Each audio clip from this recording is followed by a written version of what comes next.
एकादशी जीते जी दो। कहा था कि नहीं कहा था? जीते जी दान करिए। इसलिए जगदीश में, जगन्नाथपुरी में एकादशी उल्टी लटकी हुई है।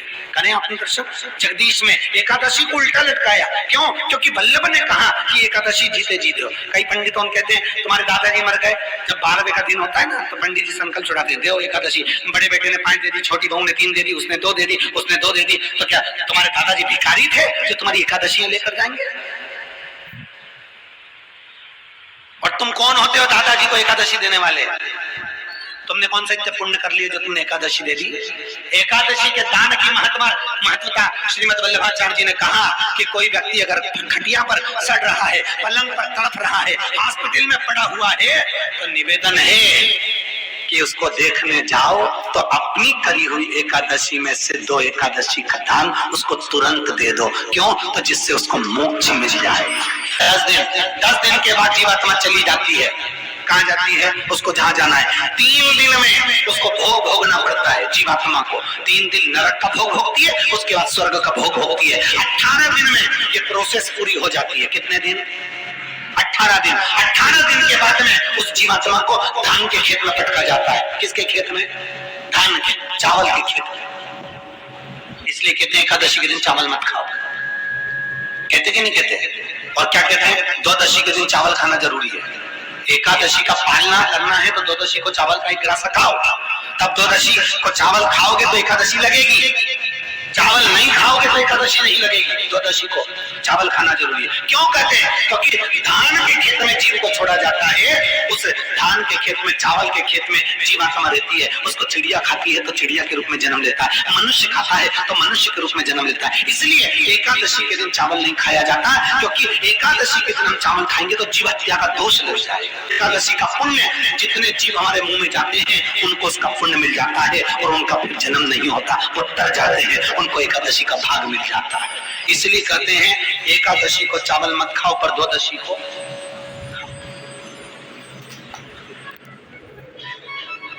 खाइए। 10 दिन तक जीवात्मा है। और आपने एकादशी कब दान दी? बोलो जम के। 12वें के दिन, 13वें के दिन आपने एकादशी का दान दिया, वो मिली उनको? अरे बोलो अच्छे से। कई तो अभी तक कर रही होगी, हमारे दादाजी के निमित्त की कर रहे हैं, कर ले। फिर वही वाली बात आ गई, गुलाब के फूल में पानी जारी है।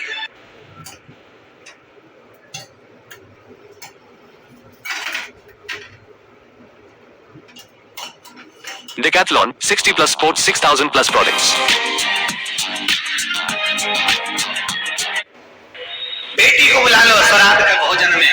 शास्त्र कहता है बेटी नहीं, बेटी का बेटा, बेटी का बेटे की पत्नी, भांजा, भांजा बहू, भांजिया तुम्हारे घर में भोजन करे, पर बेटी और दामाद नहीं। क्यों? क्योंकि ये भोजन करेंगे तो इनको पचाना मुश्किल पड़ जाएगा। आजकल एक बीमारी हो गई है, अगर बाप को शुगर है तो बेटी को भी शुगर होने लगी। बाप को बीमारी है तो जमाई को भी तकलीफ होने लगी। क्या कारण है? उसको लोग समझ नहीं पा रहे, क्योंकि बेटियां, दामाद, इनको तो बस गए और ससुराल में जाके कहीं श्राद्ध का भोजन कर लिया, तिथि के दिन भोजन कर लिया, उस अध्यापन का पुण्य नहीं है। महाराज क्यों नहीं है? क्योंकि देवरानी तुम्हारे घर की, जेठानी तुम्हारे घर की, बेटियां तुम्हारे घर की, उनको तो तुम्हें खिलाना पड़ेगा। और जो तुम 13 आदमी को सामान दे रहे हो, 14 लोगों को सामान दे रहे हो, 16 महिला को सामान दे रहे हो, 16 अगर तुम सोमवार का सामान दे रही हो, 16 सोमवार का, तो वो सामान तुमने 16 को तो दिया है, पर ये सामान ज्यादा मंगवा कर देवरानी, जेठानी और भांजियां, बेटियां, इनको तो देना ही है। अगर उद्यापन करा जाता है तो घर की महिलाओं को ना गिनकर दूसरों को गिना जाए, जिससे हम उनको दान दें तो उस दान का पुण्य लग जाए, उस दान का भाग लग जाए। कितनी बड़ी बात लिखी है नारद पुराण के अंदर, पढ़ी आपने कभी? नारद पुराण में लिखा है घर में गाय की सेवा कर रहे हो, घर में गौ माता की सेवा कर रहे हो, घर में गाय को रोज चारा दे रहे हो, और याद रखना 16 श्राद्ध में अगर दादाजी के निमित्त की तुमने गौ ग्रास निकाली है तो वो घर की की गाय को मत देना। क्यों? घर की गाय अगर ग्रास हमारे घर का खाकर और वही दूध हम धोएंगे और पिएंगे तो हमको नरक का भोग भोगना पड़ेगा। तो जो 16 श्राद्ध में गाय की रोटी निकलती वो किसको देते? बोलते जाओ जल्दी। दूसरे को, अपने घर की गाय को नहीं, क्योंकि अपने घर की गाय को देंगे तो फिर वही भाग प्राप्त होगा, और भाग प्राप्त होगा तो हम खाएंगे तो दोष लगेगा। फिर मतलब क्या हुआ दान? फिर मतलब क्या हुआ पुण्य? एक तरफ तो तुम देवरानी से कह रही तुझे मैंने आज 16 सोमवार के अध्यापन में गिरा, और देवरानी आई। अब देवरानी तुम्हारे घर में आई है तो ईमानदारी से बोलो, वो तुम्हारे यहाँ आएगी तो थोड़ा बहुत काम करेगी कि नहीं करेगी? बोलो ईमानदारी से बोलना। रोटी परसेगी कि नहीं परसेगी? बर्तन उठाएगी कि नहीं उठाएगी? पत्थर उठाएगी कि नहीं उठाएगी? अब देवरानी को तुमने 16 सोमवार के अध्यापन में गिरा, अब तुमने 16 सोमवार के अध्यापन में गिरा, उससे काम करवा लिया तो उसका पुण्य क्या मिला तुमको? अरे बोलो तो जी हो, अरे ओम अंगुरनाथ वाली हो, अच्छे से बोलो, कुछ मिलेगा? पुण्य कहाँ है? पुण्यता का क्रम कहाँ है?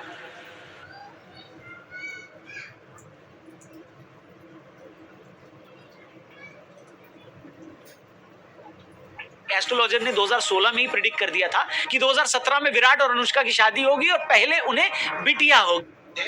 घर में भगवान शंकर की जो भी मूर्ति हो, चाहे शिव की हो, चाहे किसी भी देवी देवता की मूर्ति हो, पर एक अंगुष्ठ से बड़ी नहीं होना चाहिए। कितनी? जम के बोलिए। जैसे ये जमीन से बस इस अंगूठे को खड़ा कर लो, इससे बड़ी मूर्ति घर में नहीं होगी।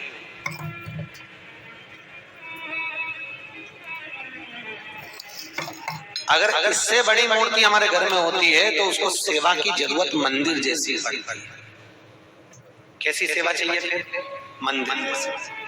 अगर इससे छोटी मूर्ति है तो आप उसको शक्कर का भोग लगा दो, खड़ी शक्कर रख दो, मिश्री रख दो, गुड़ रख दो, तुम्हारी मर्जी पड़े कैसे भी कपड़े पहना दो।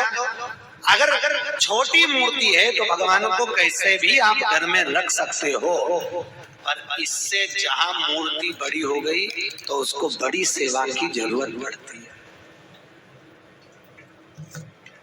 और हमेशा याद रखो, शिवलिंग घर में जो शंकर भगवान का शिवलिंग होता है वो कभी पोला नहीं होना चाहिए। वैसे तो हिंदू धर्म की शास्त्र रीति कहती है कि घर में कोई भी मूर्ति पोली नहीं होना चाहिए, किसी भी मूर्ति को पोला नहीं होना।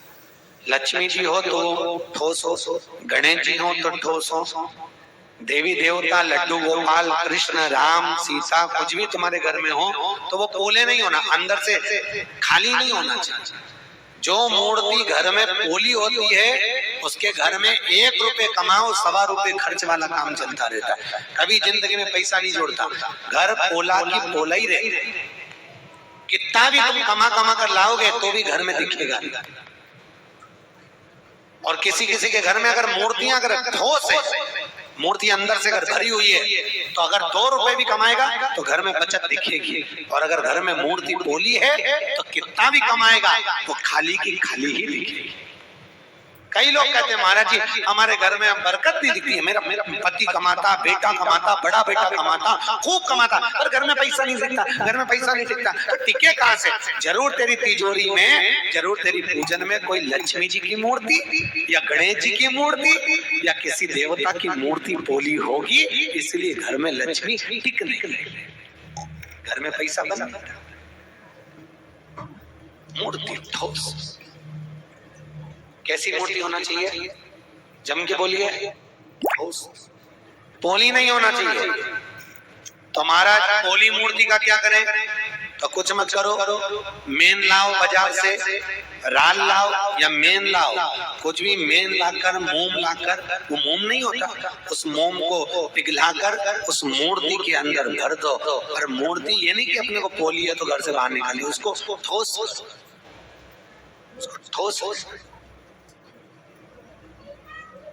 अगर मूर्ति पोली रहती है तो 2 क्रम होते हैं, एक तो लक्ष्मी नहीं टिकती, दूसरी घर में कोई